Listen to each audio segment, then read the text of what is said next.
नमस्कार दोस्तों, स्वागत है मेरे इस वीडियो लेक्चर में। दोस्तों, हम एंशिएंट हिस्ट्री के टॉपिकों को कवर कर रहे हैं, जिसमें हमने आपको हड़प्पा सभ्यता, वैदिक संस्कृति, उसके बाद जैन धर्म, बौद्ध धर्म, इन सभी टॉपिकों को कवर कर लिया है। दोस्तों, इन सभी टॉपिकों के बाद एक बहुत ही महत्वपूर्ण टॉपिक आता है महाजनपद काल। तो उसी टॉपिक को आज हम पढ़ेंगे। चलिए इसे स्टार्ट करते हैं।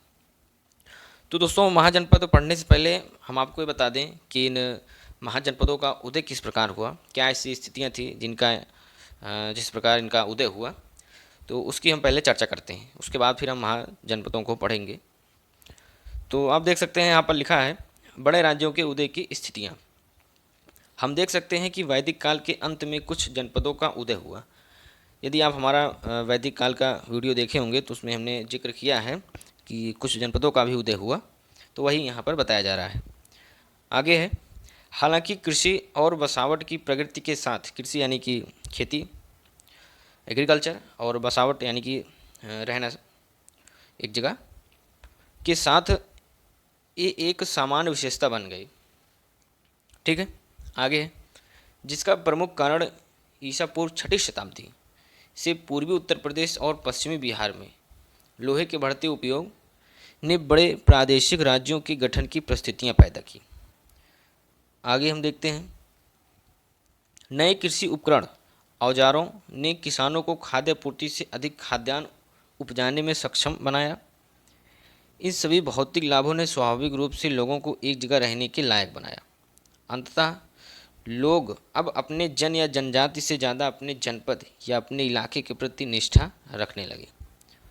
तो दोस्तों, यदि हम आपको इसका संक्षेप में आंसर दें कि बड़े राज्यों के उदय की स्थितियाँ क्या थी, तो आप ये जानते रहिए कि लोहे के बढ़ते उपयोग, यानी कि जैसे कि आप जानते हैं कि वैदिक संस्कृति में लोहे का आविष्कार हो चुका था, बल्कि सिंधु घाटी सभ्यता में हम नज़र डालें तो वहाँ पर सिर्फ हमें कांसे की ही जानकारी प्राप्त होती है, जबकि वैदिक संस्कृति में हम लोहे के आविष्कार को कर चुके थे।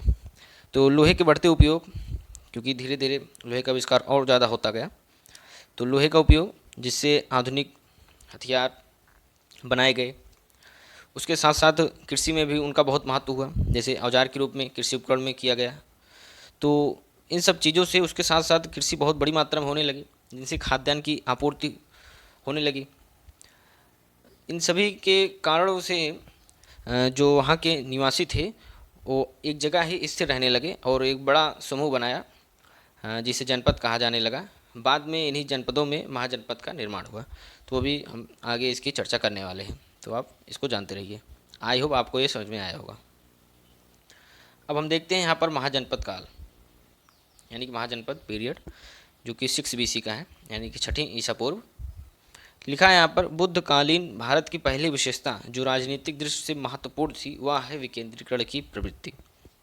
अर्थात दोस्तों, यहाँ विकेंद्रीकरण से तात्पर्य यह है कि जो भारत राज्य था, यानी कि भारत हमारा जो था, वो पहले छोटे छोटे राज्यों में या इकाइयों में विभाजित था। तो इसकी जो राजनीतिक दृष्टि है वो यही है कि ये विकेंद्रीकरण की प्रवृत्ति में रहा। ठीक है। आगे है, ये राज्य आपस में प्रायः लड़ते रहते थे, इसलिए इस युग को संघर्षरत जनपदों का युग कहा जाता है। यानी कि ये छोटे छोटे राज्य जो थे, इकाइयाँ जो थी, ये आपस में ही संघर्ष करते थे सर्वशक्तिमान बनने के लिए, सर्वश्रेष्ठ बनने के लिए। तो इसीलिए इस युग को, यानी कि महाजनपद काल को, संघर्षरत जनपदों का युग कहा जाता है। तो आप इसे ध्यान में रखिएगा। नेक्स्ट पॉइंट है, केंद्रीकरण के प्रयास इसी काल में प्रारंभ हुए। यानी कि विकेंद्रीकरण था ये, बाद में केंद्रीकरण के भी प्रयास हुए, यानी कि जो राज्य इधर उधर थे उनको एक जगह एकत्रित किया गया। तो केंद्रीकरण के प्रयास इस काल में प्रारंभ हुए। नेक्स्ट पॉइंट है, इस काल में राजतंत्र के साथ साथ अनेक गण राज्यों का भी उदय हुआ। राजतंत्र यानी कि राजा का शासन, जैसे राजा के बाद उसका पुत्र शासन करता था, तो राजतंत्र है। और उसके साथ साथ अनेक गणराज्यों का भी उदय हुआ, जिसमें ये जो राजा का पद था वो समाप्त किया गया और जनता द्वारा शासन किया गया। तो इसमें राजतंत्र और गणतंत्र दोनों का उदय हुआ। तो अभी हम महाजनपद देखेंगे, उसमें हम जिक्र करेंगे इसका। चलिए आगे हम देखते हैं। तो दोस्तों, हम आगे देखने वाले हैं कि महाजनपदों का साक्ष्य या उल्लेख हमें कहाँ से प्राप्त होता है। तो लिखा गया है यहाँ पर, इस काल में 16 महाजनपदों का उल्लेख मिलता है। यानी कि जो महाजनपद थे इनकी कुल संख्या 16 थी। जो बड़े राज्य या देश होते थे, यानी कि इन महाजनपदों को एक राज्य कहा जाता था या देश के रूप में जाना जाता था, तो आप इसे ध्यान में रखिएगा। जिनका उल्लेख, यानी कि इनका जो हमें उल्लेख मिलता है, वो पाली ग्रंथ, अंगुत्तर निकाय तथा जैन ग्रंथ भगवती सूत्र में इन महाजनपदों का उल्लेख किया गया है। पाली ग्रंथ यानी कि जो बुद्धकालीन है, बौद्ध ग्रंथ है, इसमें हमें 16 महाजनपदों का उल्लेख मिलता है। उसके साथ साथ जैन ग्रंथ में भी, जिसका नाम है भगवती सूत्र, इनमें भी महाजनपदों का उल्लेख मिलता है। तो आप इसे ध्यान में रखिएगा। पूछा जा सकता है आपसे कि 16 महाजनपदों का उल्लेख हमें कहाँ से प्राप्त होता है, तो आप ध्यान में रखिएगा कि पाली ग्रंथ, अंगुत्तर निकाय और जैन ग्रंथ भगवती सूत्र से। आगे हम इसी क्रम में देखते हैं। लिखा है यहाँ पर, इन महाजनपदों में दक्षिण भारत के केवल एक राज्य अशमक महाजनपद का ही उल्लेख मिलता है। तो भी हम महाजनपद में इसकी चर्चा करेंगे। फिलहाल आप इसे जानते रहिए यहाँ कि दक्षिण भारत में मात्र एक महाजनपद था जिसका नाम था अशमक, उसी का उल्लेख हमें इन ग्रंथों में मिलता है। जिससे यह पता चलता है कि उत्तर भारत के जो संबंध थे, यानी कि जो रिलेशन थी, वो दक्षिण भारत से इतने अच्छे नहीं थे। तो इससे हमें पता चलता है। आगे है 6ठी ईसा पूर्व यानी कि 6 BC से भारत का राजनीतिक इतिहास इन राज्यों के बीच सर्वश्रेष्ठता के लिए आपसी संघर्षों का था। अंततः मगध राज्य सबसे शक्तिशाली राज्य सिद्ध हुआ। यानी कि हमने आपको बताया ही कि यह जो युग था, संघर्षरत युग कहा जाता है, क्योंकि आपस में ही लोग सर्वश्रेष्ठ बनने के लिए संघर्ष करते रहते थे। तो इसी का परिणाम निकला कि मगध राज्य जो सबसे शक्तिशाली राज्य सिद्ध हुआ। तो चलिए अब हम 16 महाजनपदों के नाम देख लेते हैं। तो दोस्तों आप देख सकते हैं, लिखा है यहाँ पर 16 महाजनपदों के नाम। हमने यहाँ पर महाजनपद के नाम लिखे हैं, उसके साथ साथ उसकी राजधानियाँ लिखी गई है, और उस महाजनपद के राजा कौन थे उसको हमने यहाँ मेंशन किया है। तो वर्तमान की स्थिति कहाँ है ये ज़्यादा इंपॉर्टेंट नहीं है, इसलिए हमने उसको नहीं लिखा है कि ये वर्तमान महाजनपद कहाँ पड़ते हैं, तो इसको हमने नहीं मेंशन किया क्योंकि इंपॉर्टेंट नहीं है एग्जाम के पॉइंट ऑफ व्यू से। ज़्यादा इसमें इंपॉर्टेंट यही है कि महाजनपद पूछे जाते हैं, उसके साथ साथ उसकी राजधानियाँ क्या थी, यही ज़्यादा पूछा जाता है, तो इसलिए हमने इसको मेंशन किया है। तो चलिए हम देखते हैं। यहाँ पर फर्स्ट लिखा है अंग महाजनपद। तो दोस्तों इसकी राजधानी थी चंपा। आप ध्यान रखिएगा कि अंग महाजनपद की राजधानी थी चंपा, और इसके राजा थे ब्रह्मगुप्त, यानी कि अंग महाजनपद के राजा थे ब्रह्मगुप्त। सेकंड था मगध महाजनपद, जो कि बहुत ही शक्तिशाली साम्राज्य बना बाद में। तो इसकी राजधानी थी राजगिरी, जिसे गिरिव्रज भी कहा जाता है, और इसके राजा अजातशत्रु और बिंबिसार हुए। ठीक है। थर्ड है काशी महाजनपद की राजधानी थी वाराणसी, और इसके राजा जो थे वो कौशल के अधीन थे, यानी कि कौशल के जो राजा थे प्रसेनजीत, इन्होंने इसको अपने राज्य में मिला लिया था। तो इसलिए इसके जो राजा थे वो कौशल के अधीन हो गए थे। तो आप ध्यान रखिएगा कि काशी की राजधानी वाराणसी थी। उसने यहाँ हमने मगध में ट्रिपल स्टार लगाया है, तो आप इससे ये समझ सकते हैं कि इंपॉर्टेंट है, एग्जाम के पॉइंट ऑफ व्यू से पूछे गए हैं कि मगध की राजधानी क्या थी। तो आप ध्यान रखिएगा राजगिरी या गिरिव्रज। आगे देखते हैं। चौथा है कौशल। दोस्तों कौशल की राजधानी है श्रावस्ती, और इसके राजा थे प्रसेनजीत। तो ये भी इंपॉर्टेंट है, हमने ट्रिपल स्टार लगाया है, कई बार एग्जाम में पूछे गए हैं, वो चाहे सिविल की एग्जाम हो या अदर कोई कॉम्पिटेटिव एग्जाम हो, पूछे गए हैं कि कौशल की राजधानी क्या थी, तो आपको बताना है श्रावस्ती। ठीक है। नेक्स्ट है वज्जी संघ की राजधानी वैशाली, विदेह, मिथिला, ये तीनों राजधानियाँ इसकी मानी जाती हैं। तो आप ध्यान में रखिएगा, वैशाली, विदेह और मिथिला। इसके जो राजा थे वो 8 गणराज्यों का संघ था। तो आप देख सकते हैं कि यहाँ से गणतंत्र शुरू होता है। अभी हम नोट में कुछ मेंशन किए हैं, उसको आपको हम बताएंगे। फिलहाल आप यहाँ जानते रहिए कि प्रथम गणतंत्र राज्य या महाजनपद वज्जी संघ ही था, जिसमें 8 गणराज्यों का संघ था। सेकंड नहीं, नेक्स्ट है मल्ल संघ। इसकी राजधानी थी कुशीनारा या पावा। इसके जो राजा थे वे भी 8 गणराज्यों का ही संघ था। अगला है चेरी, या जिसे चेदी भी कहते हैं, तो आप दोनों याद रखिएगा, चेरी या चेदी महाजनपद। इसकी राजधानी थी शक्तिमती, और राजा थे 8 गणराज्यों का संघ। नेक्स्ट है वत्स महाजनपद। इसकी राजधानी कौशाम्बी थी, और राजा थे इसके उदयन या उदायन, दोनों आप नाम याद रखिएगा। कहीं कहीं आपको उदयन या उदायन लिखा जा रहेगा, तो आप दोनों याद रखिए।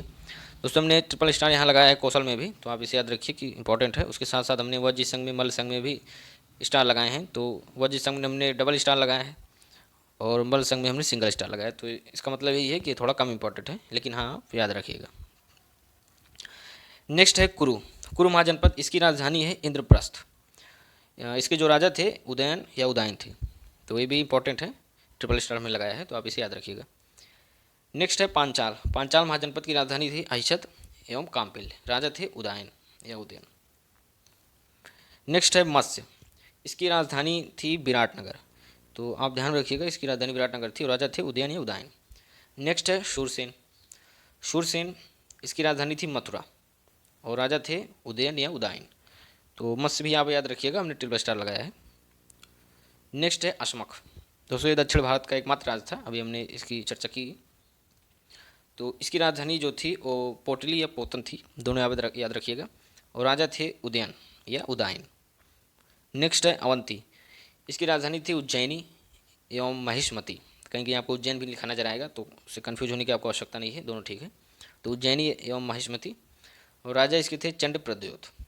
दोस्तों अब बाहुबली मूवी देखे होंगे तो उसमें जिक्र आता है साम्राज्य का, महिष्मती साम्राज्य, तो आप उसे इस तरह से याद कर सकते हैं ट्रिक के माध्यम से भी। नेक्स्ट है गांधार, इसकी राजधानी है तक्षशिला। तो हमने ट्रिपल स्टार लगाया है, तो आप देख सकते हैं इंपॉर्टेंट है, और राजा इसके थे पुष्कर सरीन। एंड लास्ट है काम्बोज, इसकी राजधानी थी हाटक या राजपुर और राजा थे पुष्कर सरीन। तो इस प्रकार हमने 16 महाजनपदों के नाम देखे और उसकी राजधानियाँ देखी और उससे संबंधित राजा कौन थे उनका हमने यहाँ पर चर्चा किया। तो चलिए आगे हम देख लेते हैं, कुछ नोट के माध्यम से हमने मेंशन किया है, इन्हीं 16 महाजनपदों से रिलेटेड है। चलिए उसको हम देखते हैं। दोस्तों आप देख सकते हैं कि हम आपको दिखा रहे हैं कि नोट लिखा है यहाँ पर। फर्स्ट, प्रथम गणतंत्र राज्य वज्र संघ था। जो भी हमने 16 महाजनपद के नाम बता रहे थे, तो आपको हमने बताया था कि ये प्रथम गणतंत्र राज्य था या महाजनपद था वज्र संघ, तो वही हमने यहाँ पर मेंशन किया है नोट के माध्यम से, ताकि आपको लंबे समय तक याद रहे। तो प्रथम गणतंत्र राज्य या महाजनपद वज्र संघ था। द्वितीय गणतंत्र राज्य मल्ल संघ था। तो आप देख सकते हैं वज्र संघ के नीचे ही लिखा गया था मल्ल संघ भी, तो ये द्वितीय गणराज्य माना जाता है। ठीक है। थर्ड हमने यहाँ मेंशन किया है कि दक्षिण भारत का मात्र एक राज्य अशमक था, यानी कि जो साउथ इंडिया का एक राज्य था मात्र वो अशमक था, तो आप इसे ध्यान में रखिएगा। लास्ट है गांधार और काम्बोज, जो कि उत्तर पश्चिम में प्रमुख महाजनपद थे। दोस्तों यहाँ उत्तर पश्चिम से तात्पर्य है जो अफगानिस्तान के क्षेत्र में थे, गांधार और काम्बोज अफगानिस्तान पाकिस्तान के, तो वही ये उत्तर पश्चिम के प्रमुख महाजनपद थे। तो आप इसे ध्यान रखिएगा कि गांधार और काम्बोज ही जो थे उत्तर पश्चिम के प्रमुख महाजनपद थे। तो आप इसे देख सकते हैं। तो दोस्तों आप हमारे चैनल को सब्सक्राइब कर सकते हैं। यदि आप कोई इन्फॉर्मेशन लेना चाहते हैं या कोई अपडेट लेना चाहते हैं तो आप हमारे चैनल सिंपल नॉलेज को सब्सक्राइब कर सकते हैं और लाइक भी कर सकते हैं। तो आई होप ये आपको पसंद आया होगा वीडियो और काफ़ी कुछ सीखने को आपको मिला होगा महाजनपद काल से। तो नेक्स्ट वीडियो में हम आपको बताएंगे मगध का उत्कर्ष किस प्रकार हुआ, जो कि मगध एक बहुत ही शक्तिशाली साम्राज्य बना। तो उसके साम्राज्य बनने के या उसकी सफलता के क्या कारण थे उसको भी हम आपको बताएंगे, और उससे संबंधित जो राजा हुए उनका भी हम जिक्र करेंगे। जैसे हर एक वंश के राजा थे, उसके बाद शिशुनाग वंश आता है, उसमें नंद वंश भी आते हैं, तो इन सभी का हम चर्चा करेंगे। तो बने रहिए हमारे साथ और सपोर्ट कीजिए हमारे चैनल को, ताकि चैनल हमारा ग्रोथ करे। चलिए मिलते हैं नेक्स्ट वीडियो में। वीडियो देखने के लिए बहुत बहुत धन्यवाद।